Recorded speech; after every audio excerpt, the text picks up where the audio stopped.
Okay, Corey, let us know about the Lucia light. Okay, guys, so it is a hypnagogic meditation tool. So just as we would meditate to get into a deep, deep state of relaxation where your brain waves go into theta and gamma, the light is a tool that helps us get there within a matter of minutes. So there is 4 halogen lights and an LED light on it, and they flicker and flash. And it actually, what it's doing is it's activating your pineal gland to then release DMT. And so your brain goes into that theta and then gamma brain waves, like within a matter of moments. And so you can get that really deep relaxation and connection to source, to whatever the field is that you give name to. And so when I put the light on, I'm going to block my screen so that you won't actually see the light, but because the light is projecting on all of you, you'll receive the same energy. So it will still have that same effect on your cells. And if you do feel that it's a little bit intense or you're feeling a little bit different in any ways, you can definitely ask your guides to help and come and assist you with either lessening the effect or shutting it off completely, putting up a barrier for you so that you don't feel it. You can also ask to help ground you. That can help to bring the energies down as well. And so I'm just going to muscle test and see if it's in everyone's highest good to do today, which it is. And it's actually, it's a strong session today called Morpheus. And so I believe Cindy and Joe have done this one. And so it might be a little intense for your first one, but I just trust that Spirit has us in its greatest good, and there is a reason for that. The light carries information, so there's some sort of information that will come through on these light streams today for all of us. So anything else you can think of? So certain sensations you might feel, because we've done it in person as well as on the screen. On the screen, I can feel it like it's like this tingling that's just moving around my forehead. That's what I feel. Another lady, she felt like she was in a boat, like her whole body was sort of like rocking, and she was starting to feel a little bit sick. So that's where you would ask your guides, okay, to lessen the feeling. You may feel tingling on the top of your head, or you may even just, when we're doing this focus, Vicky, you should know that, that we're keeping our eyes closed while we're focusing energy to each person. You may even see fractal design with your eyes closed and Corey's screen off. And this is what that flickering light does. It creates geometric designs, and it's your pineal gland releasing that DMT that creates that within your inner vision, you could say. So you may even experience that today. So are we doing this Lucia light before the meditation? During. While we're meditating. So we'll do the whole the way we meditate all the time. If it's in the background, this will be going on, and so the energy will be coming through. If it gets too heavy, just ask your guides to put a filter or ground you more, depending, because some people might feel it a lot stronger than others. And Corey, may I ask you whether you chose the Morpheus frequency for today, or was it like given to you as a sign, synchronistic sign, what to choose?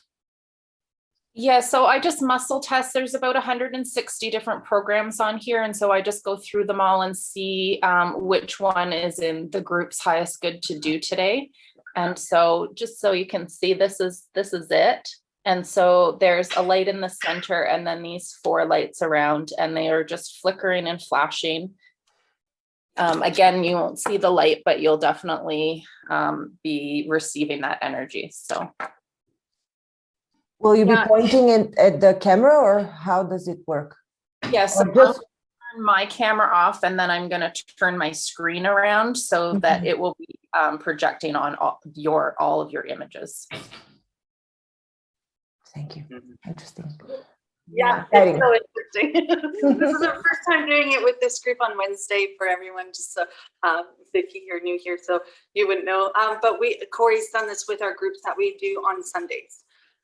So it's we have seen results, felt results, and experienced something. And it's amazing when you're on the other side of the world and you can actually feel how information carries on the light, like how you said, Corey, right? And it's like energy knows no distance, right? So even when Joe's saying the prayer in the beginning and he's sending the smudge to you, it is the same thing. He's sending prayers and sending angels and spirits there to you as well. So it works the same concept. And it's like allowing yourself to stretch your mind and your beliefs to believe that you'll be able to feel it, and it will bring in change, that you'll feel spirit more and more.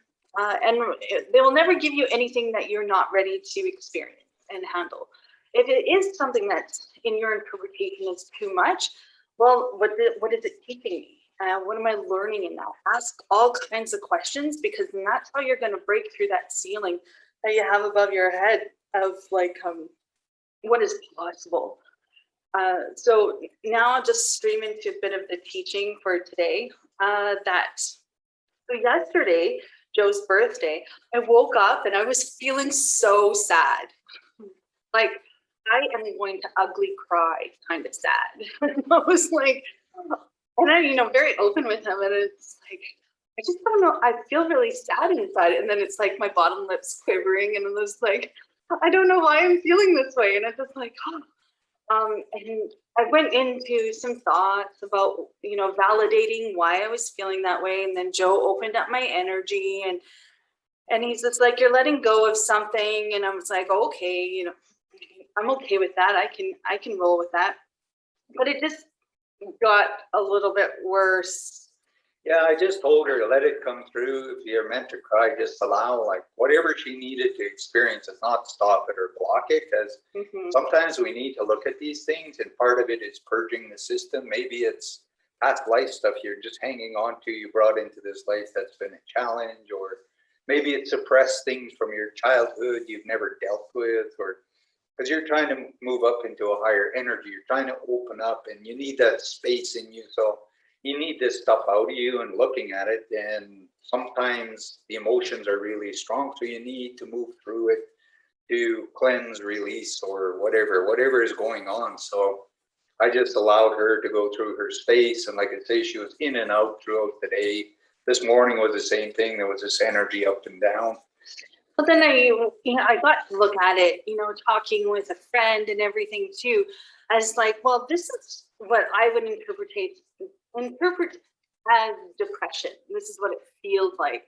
And I'm like, I certainly don't want to live in this. But when you're being the victim of your experience, like sadness, and it can really pull you down and into it. It's like, I can validate how I'm feeling in 10 different ways, and I'm going to ugly cry for a week, a month, a year. I'm going to be depressed. I'm like, no, screw that. I was like, I took another one of Joe's frequent teachings, is that we are the chemists. Our bodies are these chemistry factories, and we're creating, our thoughts create chemical reactions inside of us, along with food and such too. And I started like saying that in my head, and I was just like, I'm a chemistry factory. I'm creating chemicals here with this thought of like, I'm going to be sad thought. And I'm like, wait a second, I don't want to be sad. So why am I creating this?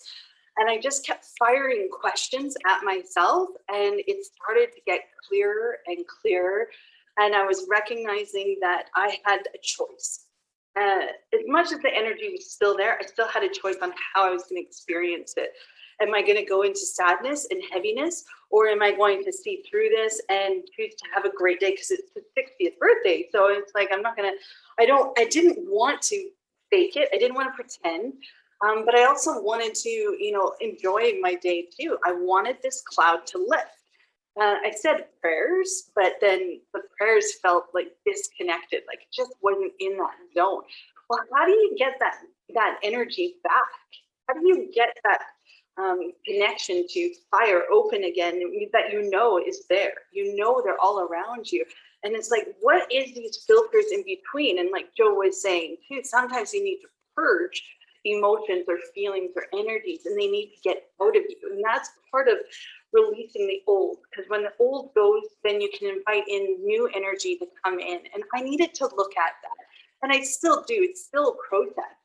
But I recognize that how long you stay in that energy, I believe you have a choice.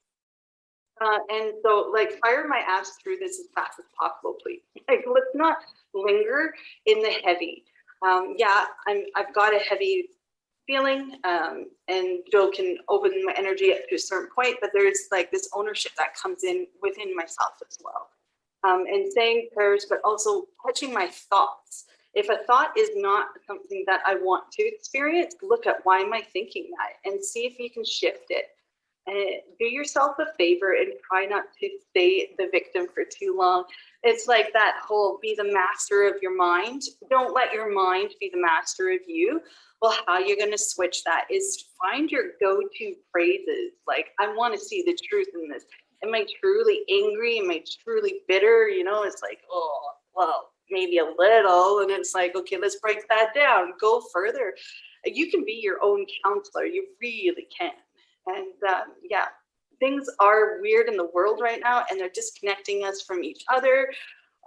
They're disconnecting us from certain feelings and emotions, because we would experience it when we see people's faces. Now everyone's faces are covered up, and it's like, there can be that disconnect with inside yourself. So allow yourself to find those answers. Allow yourself to not stay in the heavy for very long.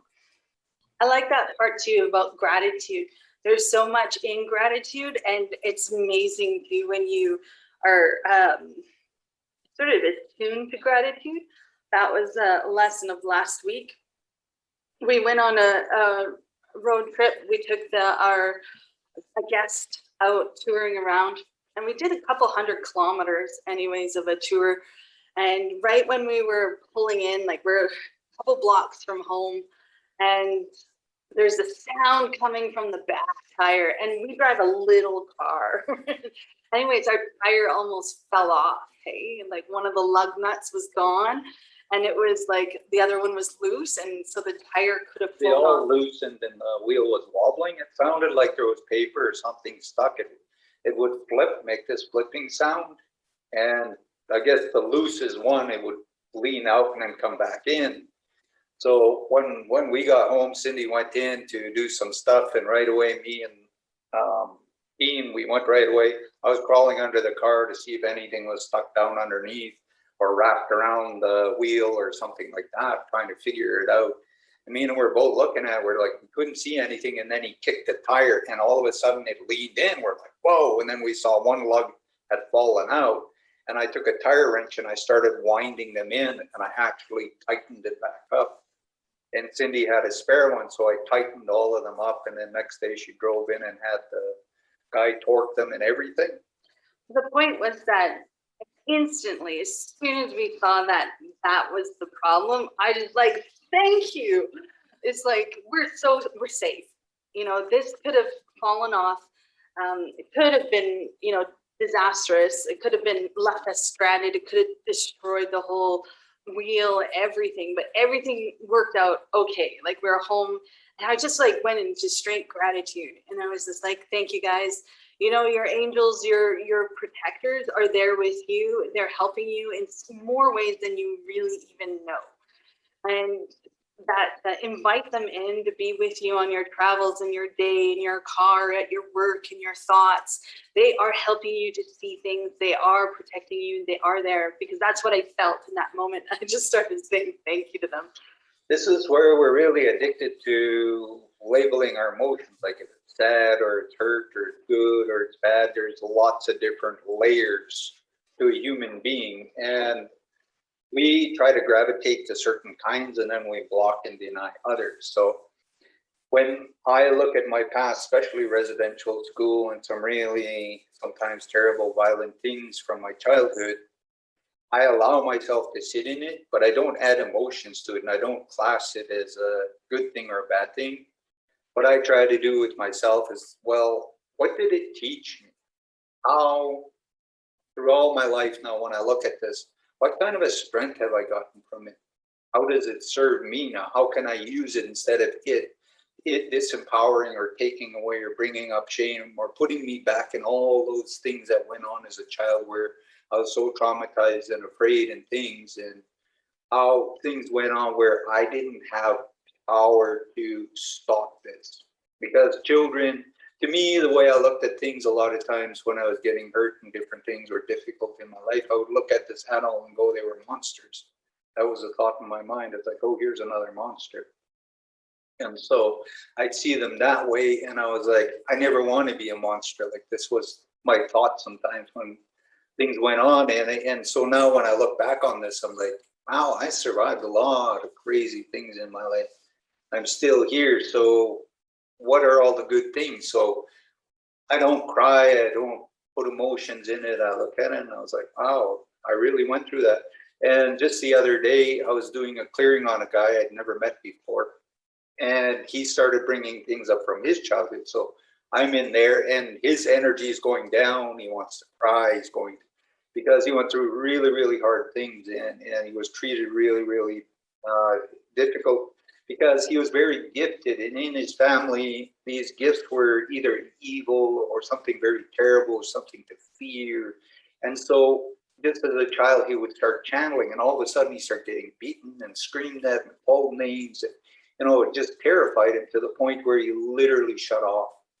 And just in the last couple of years, he started activating. So now it's all opening up.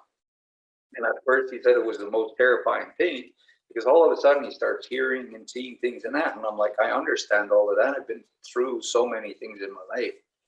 And so I really related with him and I just stood in my energy. I was just calm. I was able to share my stories with him and he was able to tell me.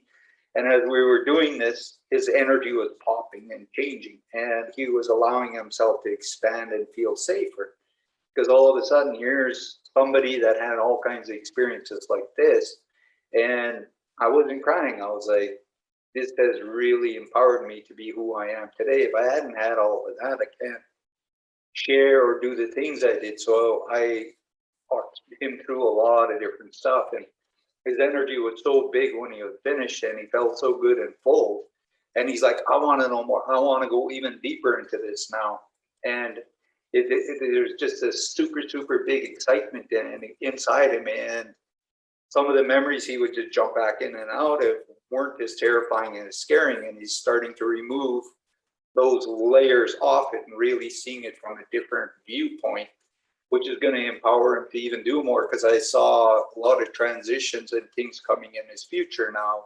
He's going to be able to shift and walk through these instead of allowing those old memories to take them down and shut them off. So when you're looking at all those different layers and why you're feeling the way you are, because they're an illusion. But one of the biggest things you got to realize inside yourself, because you live inside this spacesuit we call the human or our human body, and there's this bigger energy, which is a universal one, is your soul is living inside a spacesuit. So you can think of it as a Martian spacesuit, human, whatever the form is you're in. So if you're on another planet, say you're in Martian, and you got a whole different body system and mechanism, that's a spacesuit for your soul to be in. So the soul is a lot bigger and it understands more, and these are lessons. So when we are going in motions or feelings, our bodies are automatically triggering something. So it's sending a chemical instantly through your blood, through every muscle, through everything. So, oh, I feel afraid. Oh, I feel scared. Oh, I feel sad. Oh, I feel happy. Oh, I feel exhilarated.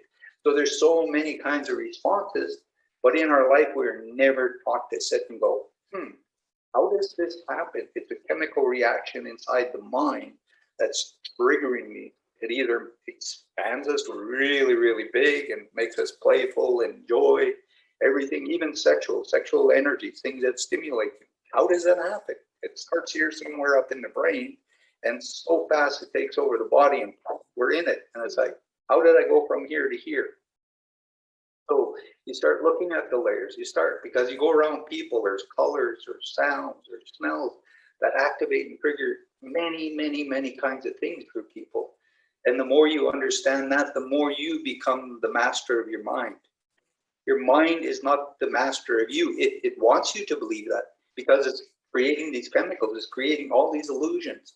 And you're buying into it, and you're like, oh my God, I can't move, I can't, Some people see a spider and they're just frozen and they can't move until that spider is gone. They spot a little, say, a dust cloud moving, and they had a bad experience as a child as a ghost or a bad spirit coming out of somewhere, traumatizing, and now the little dust cloud is moving, and all of a sudden they can't move and they're just frozen. How did you go into that? Why is that layer so powerful there that it just controls you? And it's actually illusion, because once you realize it, you will slowly release that.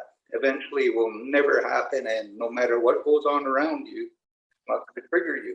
And that's where you become the master of your mind. This is where you bring in this bigger spiritual energy that knows and understands everything. And you don't allow that illusion of the humanness to take over and control.